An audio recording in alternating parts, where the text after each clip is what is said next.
Hi there. Today I want to talk about UFOs or UAPs, as they call them now, unidentified aerial phenomena. We've always called them UFOs, unidentified flying objects. But you've got that information that came out from the whistleblower. I'm sure you've heard about him talking about how our government and governments all over the world have retrieved crashed alien craft, and they actually have entities also, because there are pilots that fly these craft. Well, some of us have heard these stories and had experiences for decades, and we've always known that there was a lot of secrecy surrounding it. I've told my story before. In 1966, I saw 3 perfect saucers with domes on top flying over the Atlantic Ocean toward me until they got very close to shore. And they were right over my head, blinking, making no noise, doing those right angle turns. And I got a really good look at them. Very mind-bending, very awe-inspiring. Highly motivated me to join the airline so I could find out where they were coming from. I really wanted to know, because in my mind, they could have very well been from another galaxy or planet, because I hadn't heard about anything on our planet that was building anything like this. So I joined the airlines in 1967, and I immediately started asking pilots what they knew. Found out they weren't allowed to talk about it. So many of them wouldn't say anything to me, but every now and then someone would give me some information. In fact, I can remember one captain who had been a World War II pilot, because, this was back in the 60s when we had pilots that were actually pilots during World War II, because they were still in their 50s, their 40s. They were flying commercial aviation. One of them told me about the Foo Fighters that were spotted flying in Europe that nobody could explain. There's been a lot of discussion about that over the decades. Where did they come from? They certainly weren't built in America or any other country as far as we knew.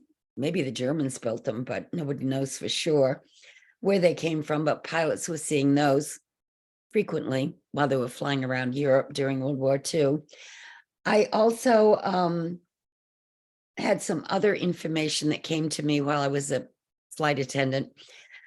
One time I flew with this steward who had worked for a charter airline, and he told me how he flew a trip into Area 51 with passengers. And before they landed, they were all told to put down their shades, window shades, and not peek at what they saw after they landed. Well, he said to me, of course I had to peek. I said, well, what did you see? He said, absolutely nothing. Everything seemed to be underground. I thought that was kind of interesting. Another time I asked a flight attendant, because I used to get kind of bored, and I'd ask people, what's the weirdest thing you've ever seen in your life? And one flight attendant was telling me, when I was a little girl, I was camping with my family in Utah, and I woke up early in the morning, we all did, and we saw this silver cigar-shaped object flying, just as we caught it, flying behind a mountain. Had no wings, made no noise. Another time I ran into a fellow who had been a fisherman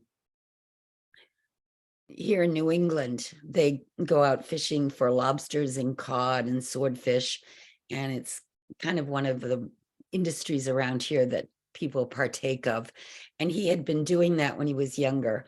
And he was out on his fishing boat up near Canada when he saw this silver disc come out of the ocean.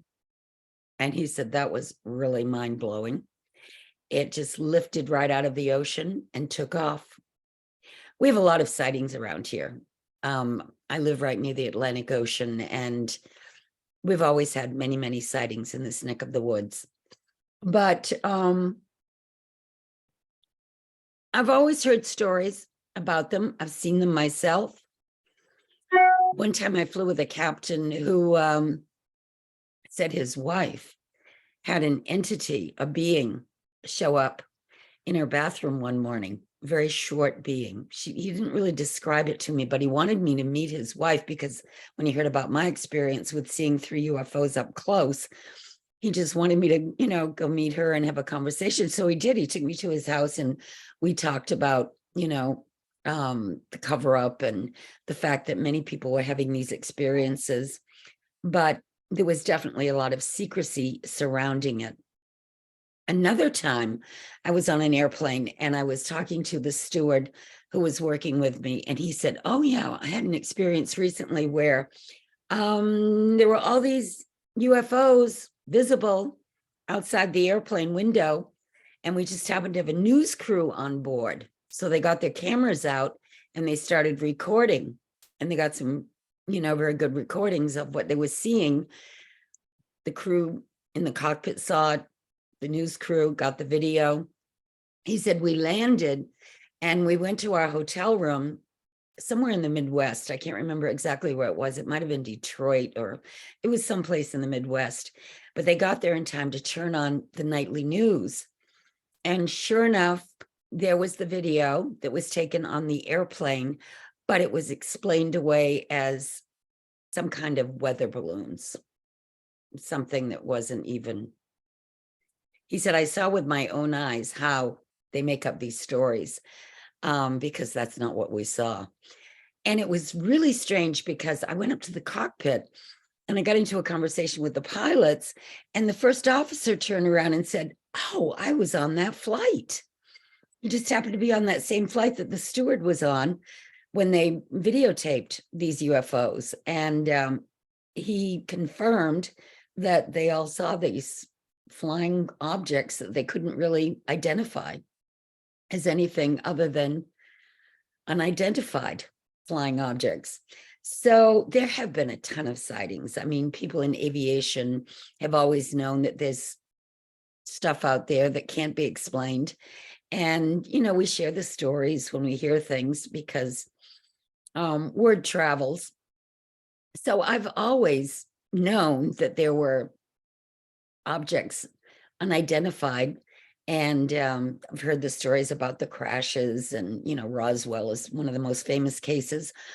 But it's kind of interesting that this whistleblower has come forward, and it'll be very interesting to see where this goes, because you've always got people that have the ability to accept things that they've never heard of before as possibly being part of our reality.